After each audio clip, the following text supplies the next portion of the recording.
우리 앞뒤 좌우에 계신 분들과 서로 인사들 하시죠. 날씨도 추운데 건강하시라고. 우리 2층에도 한 10여 명 계시는데 인사들 하시고요.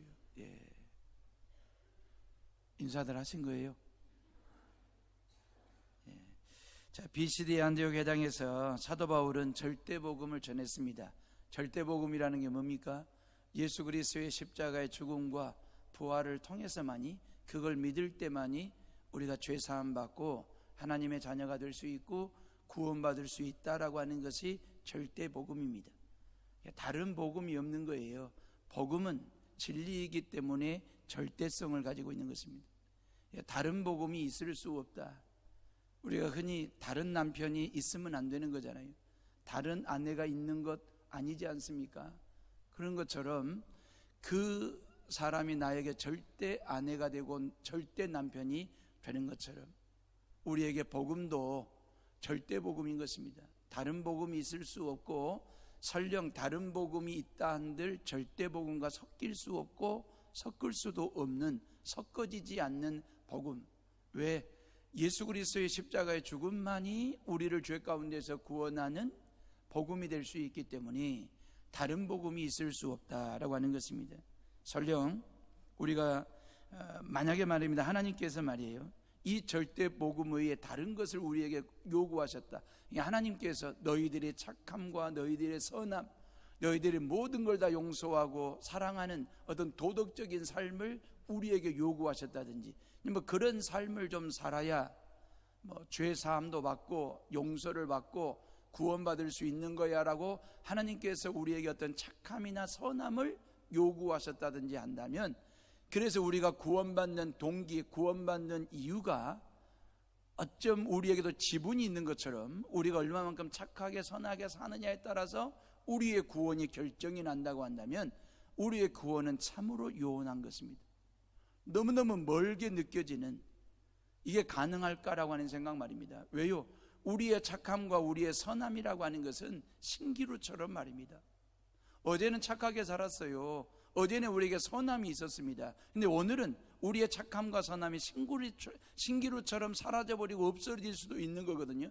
만약에 구원의 조건이 우리에게 있다고 한다면 우리는 말입니다, 구원받을 수 없는 그런 삶을 살아갈 수밖에 없는 그런 존재가 되는 것이거든요. 얼마나 감사한지, 얼마나 고마운지. 우리가 죄 사함 받고 구원받는 데 있어서 어떤 요구도 어떤 조건도 우리에게 하나님이 원하시지를 아니하셨습니다. 믿기만 해, 그 말이. 예수 그리스도의 십자가의 죽음과 부활, 이것 믿기만 하면 너의 모든 죄가 사함 받고 하나님의 자녀가 될 수 있고 구원받을 수 있다라고 하는 이 절대 복음을 우리에게 허락하셨으니 얼마나 감사하고 고마운지 말입니다. 우리에게 어떤 수고도, 우리에게 어떤 헌신도 요구하지 아니하였습니다. 우리에게는 딴 사람이 필요 없습니다. 오직 예수 그리스도만 있으면 되는 것입니다. 어떤 다른 수고와 헌신이 우리에게 필요하지 않습니다. 예수님의 십자가 죽음과 부활만 믿으면 구원받고 하나님의 자녀가 될 수 있다라고 하는 것입니다. 우리가 이러한 하나님의 은혜, 이러한 절대복음을 통해서 죄 사함 받고 하나님의 자녀가 되고 보니, 구원받은 백성이 되고 보니 너무 감사한 거예요. 그래서 우리가 선하게 살고 착하게 살고 용서하며 살고 사랑하는 어떤 도덕적이고도 윤리적으로 볼 때 흠이 없는 삶을 살려고 애쓰는 것입니다. 선함과 착함이 구원의 조건이 아니라 구원받고 보니 구원받은 성도들이 어떻게 살아야 되는지에 대한 기준이 우리에게 선함과 착함이 되는 것이지, 구원받기 위해서 어떤 선함과 착함이 우리에게 필요한 것은 아닙니다. 사도 바울이 BCD 안디옥에서 사는 이 절대 복음을 많은 사람들이 믿었어요. 그래서 예수님을 믿겠다고 수많은 사람들이 예수님을 영접하는 일들이 벌어졌습니다. 근데 반대하고 핍박하는 사람들이 있었어요. 유대인들이 경건한 그 귀부인들을, 힘 있는 자들을 선동하여 국가 공권력까지 선동을 해가지고 복음 전하는 일에 회방하고 예수 믿는 일에 반대, 핍박을 가하는 일들을 저지르게 된 것입니다. 그리고 바울과 바나바 이 전도팀을 BCD 안디옥에서 쫓아내는 상황 말입니다. 그래가지고 어디로 옵니까? 이고니온으로 왔다는 얘기가 지금 사도행전 14장에 나와 있는 이야기이거든요. 자, 그러면 BCD 안디옥에서 쫓겨나는 이 사도 바울의, 아니 바나바를 비롯해 전도팀들의 이 모습을 보면 어떤 모습이냐면 13장 52절에 제자들은 기쁨과 성령이 충만하니라 그랬어요. 기쁨과 성령이 충만한 모습으로 비시디아 안디옥에서 쫓겨나는 제자들의 모습, 사도들의 모습 말입니다.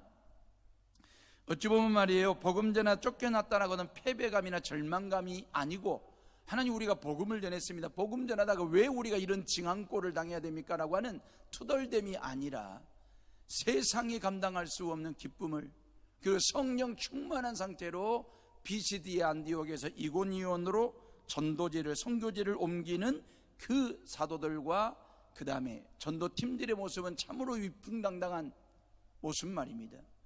비시디아 안디옥이 이고니온까지는 140km 떨어져 있는 먼 거리이거든요. 여러분, 이 이고니온이라고 하는 도시는 말입니다, 물이 풍부하고 농사와 상업이 발전된 그런 도시입니다. 요즘 우리식으로는 도청 소재지가 있다 할 정도로 큰 도시, 오래된 도시 말입니다. 이고니온이라고 하는 말은 형상이라고 하는 뜻이에요. 초상이라고 하는 뜻입니다. 그래서 컴퓨터 화면에 아이콘이 있잖아요. 이 아이콘이라고 하는 말이 이 이고니온이라는 말에서 나온 말이 되는 것입니다. 소아시아 지방에서 제일 오래된 도시인데다가 신전과 왕국이 많이 있는 곳이 바로 이고니온입니다. 그곳으로 가서 사도 바울이 어떻게 복음을 전했는지 그 내용을 살피면서 은혜를 나누고자 합니다. 자, 1절 말씀 봐보세요.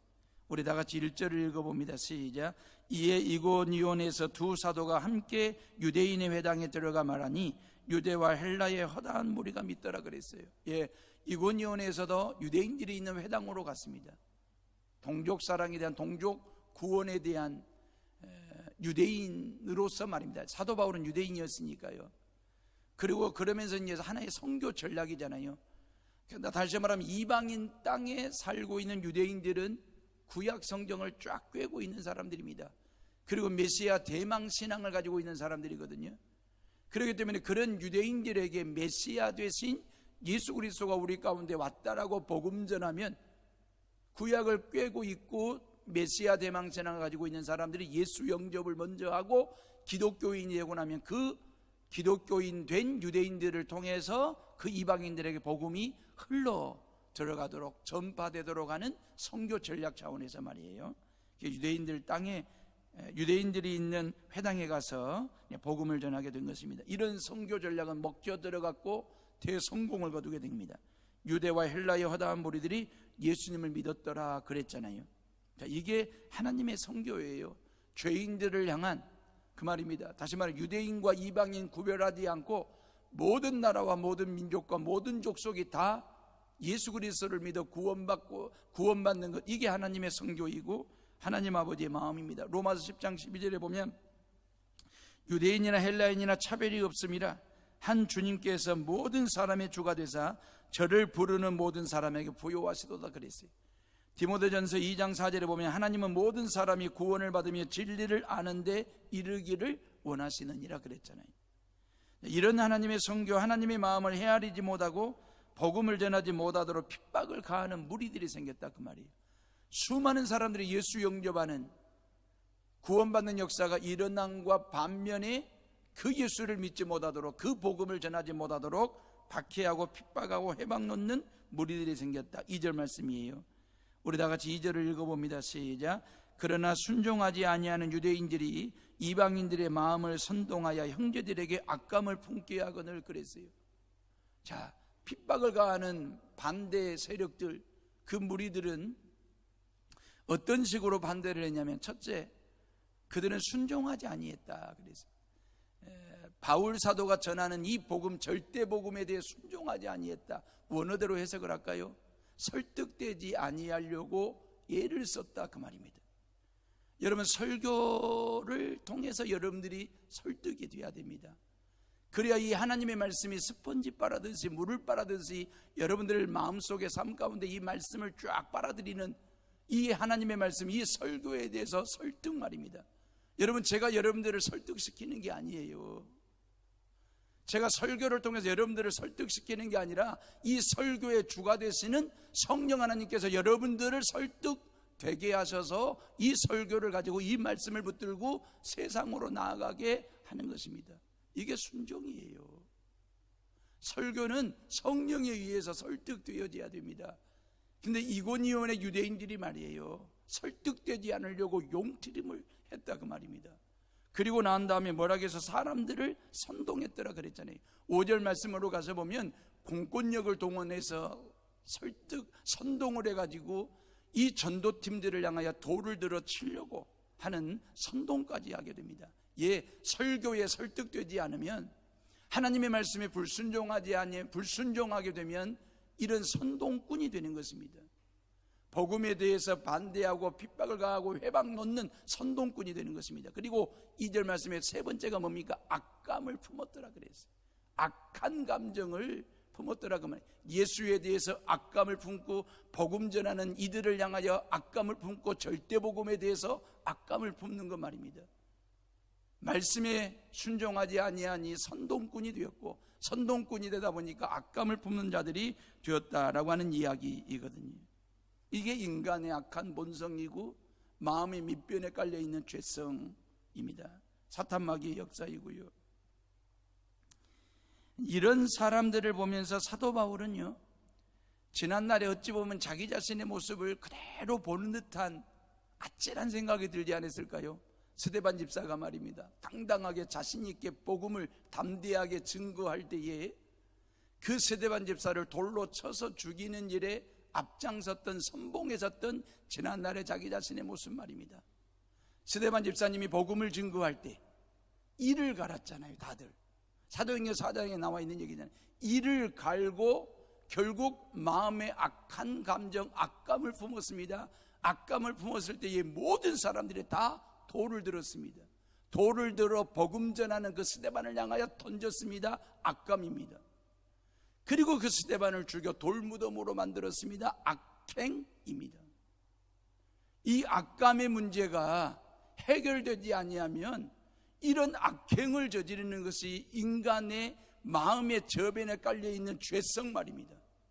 그 배후에 사탄마귀의 역사가 있다라고 하는 것입니다. 왜 우리가 악감을 품지 말아야 되는지, 누구에 대해서든 어떤 상황에서든 간에 우리가 악한 감정을 품지 말아야 될 이유는 우리가 악행으로 나아갈 수 있는 여지가 모두에게 다 있다 그 말입니다. 그래서 성경은 악을 뭘로 이기라고 얘기했습니까? 선으로 이기라고 말씀하셨습니다. 악감을 품지 말고 성감을 품는 것입니다.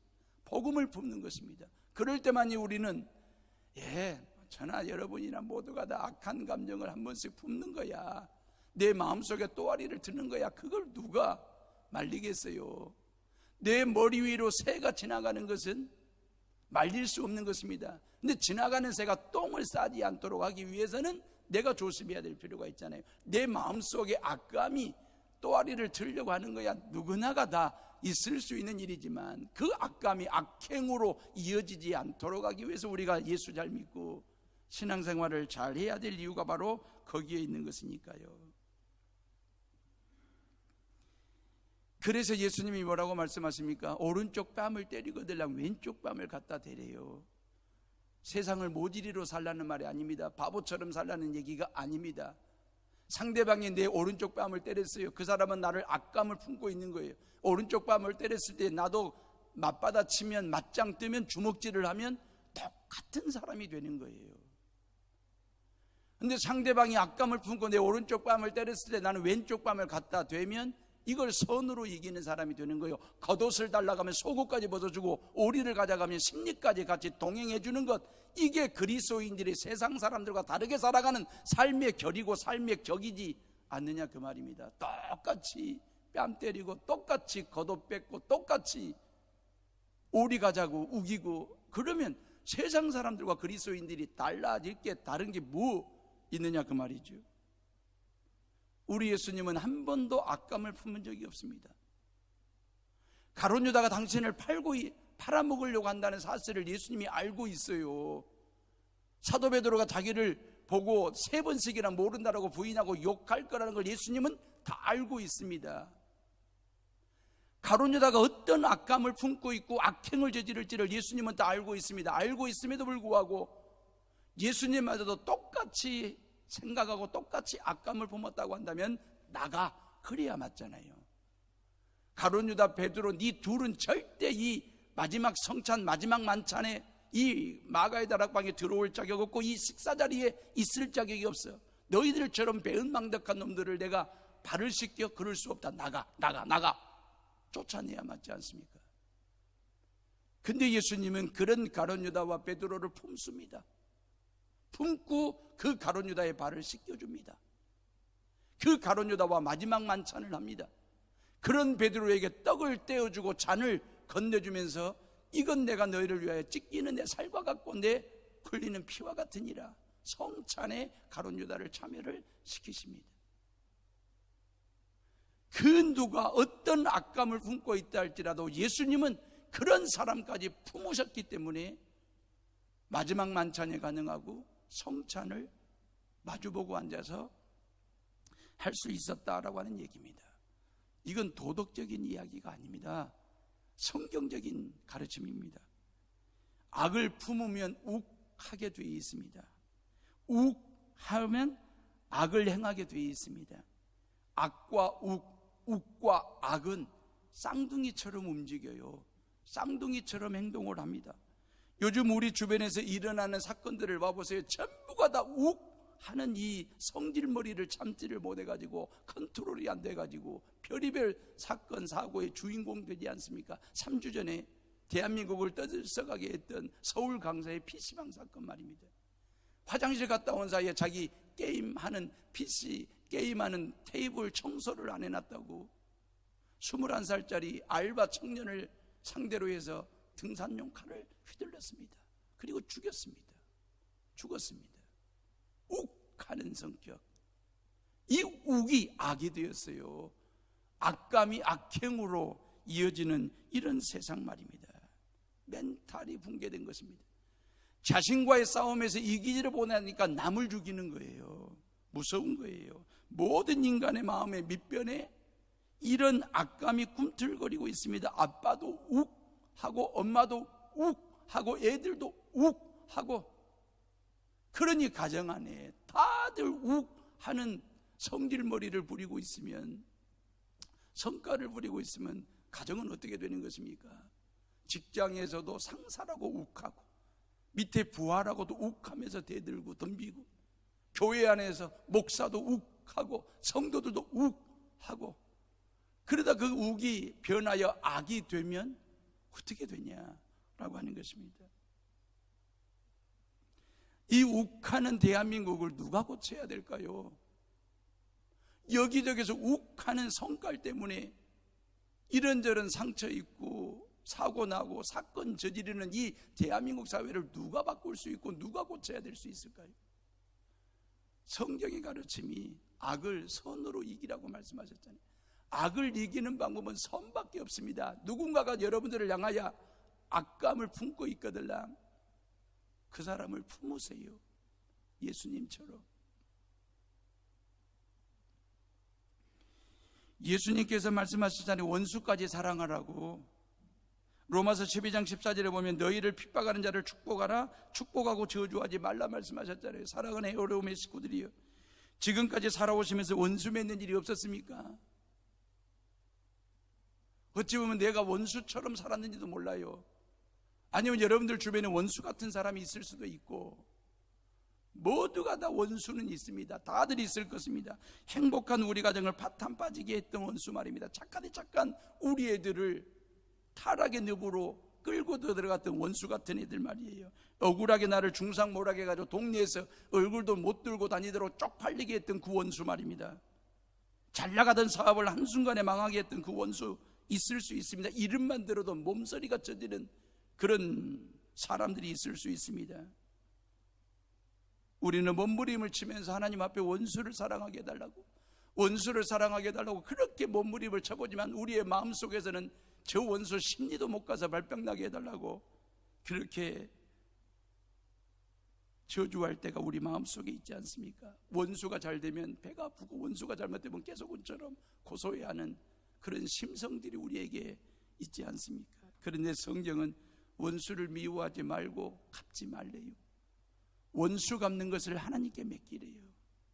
하나님 당신께서 너를 대신해서 내가 원수 갚아줄 테니까 니는 그 원수를 축복하고 저주하지 말라고 성경 우리에게 말씀하셨어요. 그 영혼을 불쌍히 여기는 마음을 가지고 품고 가라고. 사랑하는 헤어룸의 식구들이요, 벌써 11월도 다 갔습니다. 오늘 25일, 이번 주 토요일이 12월 1일이에요. 이제 올해도 한 달 남짓밖에 남지 아니한 시간인데, 지금 여러분들이 여러분들의 삶을 한번 뒤돌아봐야 될 타이밍이지 않습니까? 지난 11개월 동안 내 삶은, 내 신앙은 어떠했는지 한번 점검하고 여러분들의 삶의 뒤안길을 한번 들여다보시고 되돌아보시고, 그리고 하나님 앞에서 용서를 구할 것 있으면 용서를 구하고, 가족이나 이웃들에게 용서를 구할 것 있으면 용서를 구하셔서 원수까지 품고 사랑하면서 성탄을 맞이하는 시간 말입니다. 5절 말씀에 봐보세요. 우리 다 같이 5절을 읽어봅니다. 5절 다 같이 읽어봅니다. 시작. 이방인과 유대인과 그 관리들이 두 사도를 모욕하며 돌로 치려 달려드니 그랬어요. 예, 사도들을 모욕하여 돌로 치려고 달려들더라. 죽이려고 한 것입니다.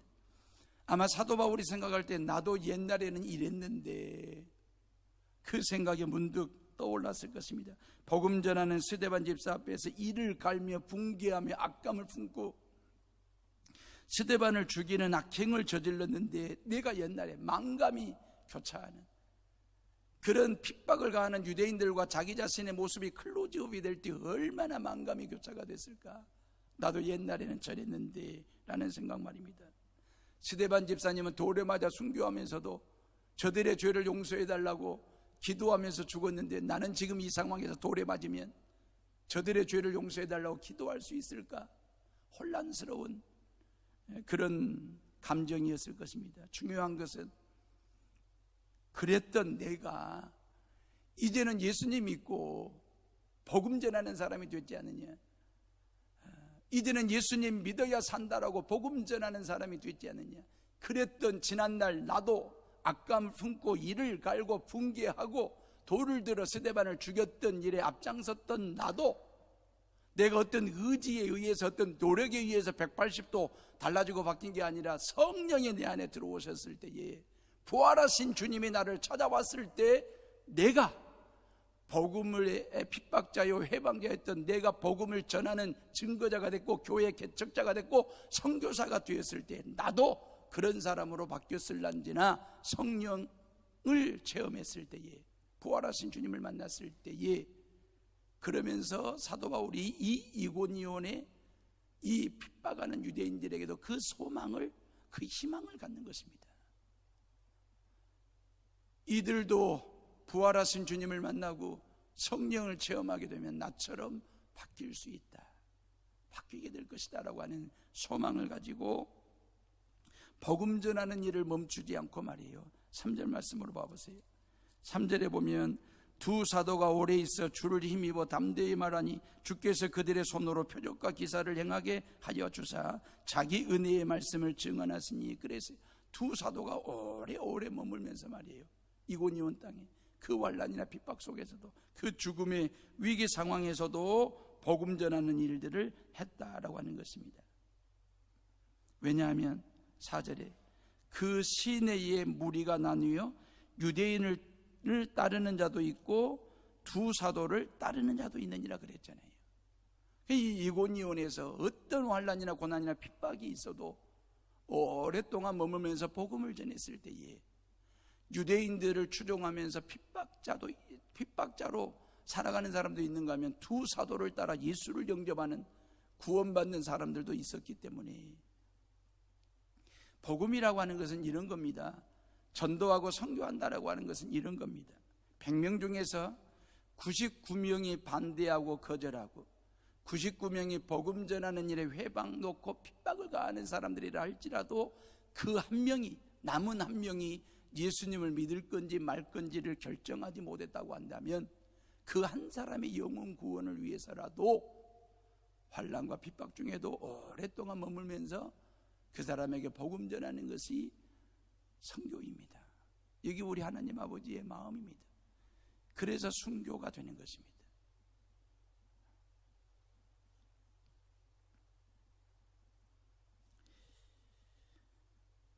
하나님의 사랑은 복음을 순하게 받아들이고 선하게 받아들이는 사람에게만 하는 게 사랑이 아닙니다. 복음 전파는 마음의 문을 활짝 열고 예수 그리스도를 이렇게 받아들이고 수용하는 사람, 영접하는 사람들에게만 전하는 것이 아닙니다.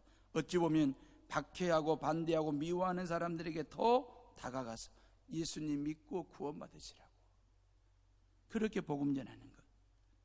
그리스도인들은 겁쟁이가 아닙니다. 도망자도 아닙니다. 힘들다고 무섭다고 복음을 내동댕이 치고 내빼는 그런 사람이 아닙니다.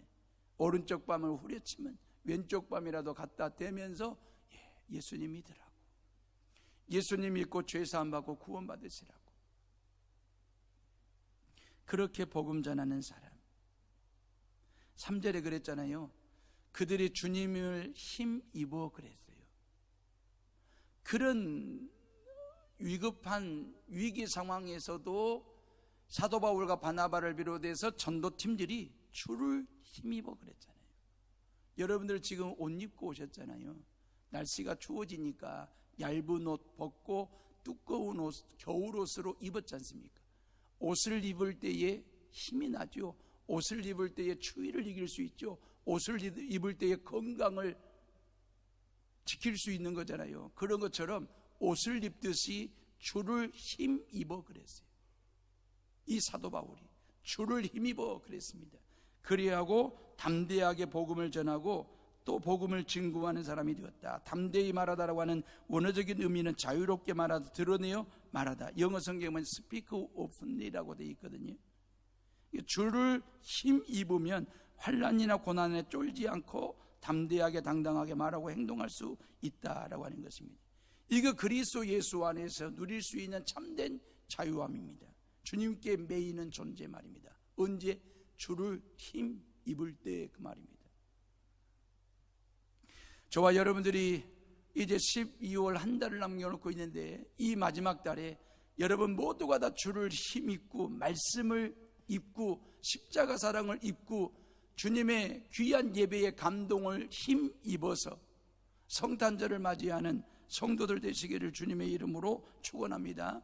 주를 힘입어 한 해를 잘 마무리하고 신년 새해를 준비하는 성도들 말입니다. 사도 바울은 악감을 품고 돌 들고 덤비는 사람들 앞에서 주를 힘입었습니다. 주의 능력을 힘입었습니다. 주눅들지 않고 물러서지 않고 쫄지 않고 담대하게 당당하게 복음을 전할 때에 수많은 사람들이 예수를 영접하게 되는 놀라운 기적이 일어나게 되었다라고 하는 것입니다. 하나님의 힘을 의지할 때 내가 하지 못하는 일을 하나님이 하십니다. 내가 하나님의 힘을 의지할 때에 내가 할 수 없는 일 말입니다. 우리가 흔히 말하는 이성적이고도 상식적인 선에서 되어지는 일들 말입니다. 그 일은 여러분들 힘으로 하십시오. 얼마든지 그 일은 여러분들이 할 수 있는 힘도 있습니다. 그런데 저와 여러분들이 살아가면서 말입니다. 정말 이건 이성적으로, 과학적으로, 합리적으로, 철학적으로, 상식적으로 되지 않는 그 일이 기적 같은 일이 이루어졌습니다. 그 기적 같은 일은 어떻게 이루어지냐면 내가 하나님의 힘을 입었을 때에 하나님께서 나를 통해서 그 일을 행하신 것입니다.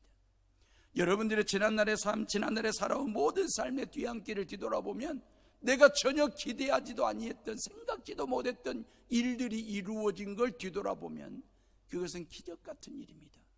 기적은 상식을 뛰어넘는 일이거든요. 기적은 상식을 초월하는 이야기거든요. 그 기적은 누구를 통해서 말이에요? 하나님의 힘을 입을 때에 가능하게 되는 그런 은혜 말입니다. 여러분들의 삶 가운데 기적 같은 일들이 많이 일어날 수 있기를 주의 이름으로 축복합니다. 한 꼬마가요, 야구 방망이와 공, 글러브를 가지고 운동장에 나갔습니다. 운동장에 나가가지고 야구공을 하늘 높이 던져놓고는 나는 최고의 타자야 하면서 자기에게 자신감을 불어넣으면서 방망이질을 했습니다. 근데 헛방망이질을 했습니다. 또다시 땅바닥에 떨어져 있는 공을 주워가지고 또 하늘 높이 던지면서 나는 최고의 타자다 라고 외치면서 방망이질을 했는데 또 헛방망이질을 했습니다. 그러기를 여러분, 이게 안 되는 거예요. 그래서 나는 최고의 타자라고 외치면서 마지막 방망이질을 했는데 또 빗나간 것입니다. 그때 이 꼬마가 뭐라고 외쳤냐면 나는 최고의 투수다라고 외쳤습니다. 그 누구도 내 공을 치지를 못했기 때문에 나는 최고의 투수가 될 거야 라고 외치면서 글러브와 공과 방망이를 들고 집으로 돌아갔다라고 하는 얘기입니다. 이 꼬마 친구의 지혜로움이 뭐냐면, 이 꼬마 친구의 지혜로움이라고 하는 것은 최고의 타자가 되느냐 최고의 투수가 되느냐가 지혜로움이 아니라 거기에 삶의 포인트를 두지 않았다라고 하는 것, 자기에게 주어진 현실을 어떻게 받아들일 것이냐에 포인트를 두었다라고 하는, 이게 지혜지요. 야구공을 쳐보려고 방망이질을 했는데 계속 헛방망이질하고 계속 빗나갔을 때에 그래 나는 안 되는구나, 나는 최고의 타자가 될 수 없구나, 나는 야구를 하면 안 되는 거구나, 그러면서 자기에 대한 자책 아니면 패배감 아니면 부정적인 생각 속에 자기 인생을 집어넣고 나는 야구하면 안 돼, 나는 최고의 타자가 될 수 없어 라고 자포자기하는 인생이 아니라, 비록 이게 바로 생각의 차이고 해석의 차이입니다. 다시 말하면 안 되는데 안 되는 거에 매여가지고 나는 타자가 될 수 없어, 나는 야구하면 안 돼, 그게 아니고 안 됐지만 되는 게 있잖아요. 공을 맞추지를 못했어, 그러면 최고의 투수가 될 수 있다라고 하는 긍정적인 사고 속에 자기 인생을 집어넣었을 때에 방망이는 헛방망이질을 할 수 있지만 인생은 헛방이 아니잖아요. 방망이를 헛방망이질을 치고 인생마저도 헛방치는 사람이 얼마나 많은지 모릅니다. 방망이는 헛손질할 수 있습니다. 얼마든지 헛발질할 수 있습니다. 얼마든지 헛손질할 수 있습니다. 근데 저와 여러분들의 인생을 예수님 손에 들려드리면, 예수님 손이 붙잡고 계시면 그 예수님은 정확하신 분이시기 때문에 헛방망이질을 치실 분이 아닙니다. 우리의 인생을 헛방되게 하실 분이 아니십니다. 어쩌면 내가 지금까지 살아오면서 내 인생을 내가 잡고 내 손으로 내가 마음껏 이리도 휘둘러보고 저리도 휘둘러봤지만 지금까지 살아온 내 인생이 헛방이었다고 한다면, 이제부터서라도 여러분들의 인생 예수님 손에 쥐어드리고 예수님이 마음껏 휘두르십시오. 그래서 홈런 인생이 될 수 있도록 그렇게 주님께 맡기고 살아가는 저와 여러분들의 삶, 신앙말입니다. 이게 생각의 차이입니다. 해석의 차이입니다. 이게 하나님의 섭리입니다. 사도 바울과 바나바, 이고니온에서의 엄청난 핍박과 박해, 죽음의 고비 말입니다. 그럴 때에 이고니온에서는 더 이상 복음 전하면 안 돼. 여기 오랫동안 머물렀다가는 죽을 수도 있어. 돌에 맞아 죽을 수도 있어. 개죽음 당할 수도 있어 라고 스스로 자책하면서 패배감에 쌓여가지고 부정적인 생각 속에 자기들을 집어넣었다고 한다면 인생 망치는 거죠. 근데 이런 상황에서도 예수님이 우리와 함께 하시고 성령이 우리와 함께 하신다라고 하는 믿음을 갖고 한 영혼이라도 더 구원하기 위해서 복음을 증거하는 사람들이 되었을 때에 그들은 수많은 영혼을 구원하는 기적을 일으키는 주인공들이 되었습니다. 6절과 7절에서도 그랬거든요. 이고니온 사람들이 기독교를 받게 하는 사람과, 여러분 복음 전하는 세계에는요, 예수 그리스도를 영접하는 사람과 영접하지 않는 사람으로 갈립니다. 항상 복음 전파하는 곳에, 복음의 세계에는요, 복음을 받아들인 사람과 받아들이지 않는 사람으로 항상 갈리게 되어 있습니다. 이게 역사의 교훈입니다. 얼마나 공권력까지 동원해가지고 죽이려고 했으니까. 그래서 도망치듯이 그렇게 다른 도시로 간 게 아닙니다.